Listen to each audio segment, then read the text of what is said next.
కులాంధ్రప్రదేశ్ పేరున ఈ బుక్లెట్ ఈ రోజున ఆవిష్కరిస్తున్నాం. ఈ రోజున మనం ఈ బుక్లెట్ ఎందుకు ఇచ్చామంటే, కులగణన చేయాలి అని అంటే బీసీ సోదరులకి ఎమ్మెల్యేల కులగణన కూడా తెలియాలి.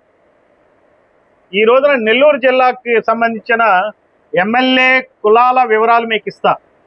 దాదాపుగా ఈ స్వాతంత్ర్యం వచ్చిన దగ్గర నుంచి 16 ఎలక్షన్ జరిగినాయి.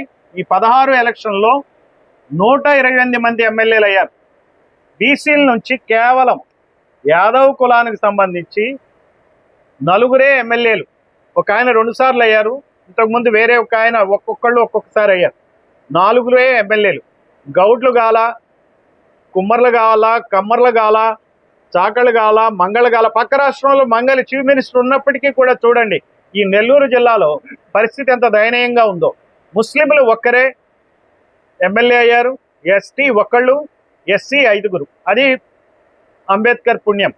అయితే బీసీలు సగానికి సగంగా ఉన్నప్పుడు ఈ 128 ఎమ్మెల్యేలు కనీసం 64 మంది ఎమ్మెల్యేలు కాలేదు. అంతకు మించి రెడ్లు 93 మంది అయ్యారు, కమ్మలు 20 మంది అయ్యారు.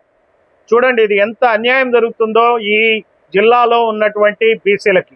ఇదే వాతావరణం రాష్ట్రం అంతా ఉంది. రాష్ట్రం మొత్తం 16 ఎన్నికల్లో స్వాతంత్ర్యం వచ్చినప్పటి నుంచి ఇప్పటి వరకు 2902 మంది ఎమ్మెల్యేలు అయితే రెడ్డి కమ్మ ఎమ్మెల్యేలు 1207 మంది ఉన్నారు. వాళ్ళిద్దరూ కలిపితే 10% కూడా ఉండరు. కానీ దాదాపుగా 45% ఎమ్మెల్యేలు వాళ్లే. అయితే బీసీలకు వచ్చేటప్పటికి కేవలం 498 మందే ఎమ్మెల్యేలు అయ్యారు. జనాభా తమాషా ప్రకారం దాదాపుగా 1450 నుంచి 1500 మంది బీసీలు ఎమ్మెల్యేలు కావాలి ఆంధ్రప్రదేశ్లో. కానీ 500 కన్నా తక్కువ, అంటే 1000 ఎమ్మెల్యే పోస్టులని బీసీలు కోల్పోతున్నారు. బీసీ సోదరులు ఇది గమనించాలి. ఇప్పటికైనా సరే ఈ ప్రభుత్వాలు ఈ చర్యను సరిదిద్దాలి, కులగణన చేపట్టాలి.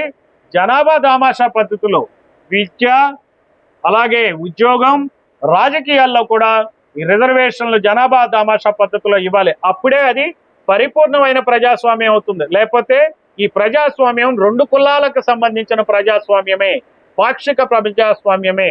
There will be deficit in democracy. The deficit has to be fulfilled by giving reservations to BCs based on the population. Thank you.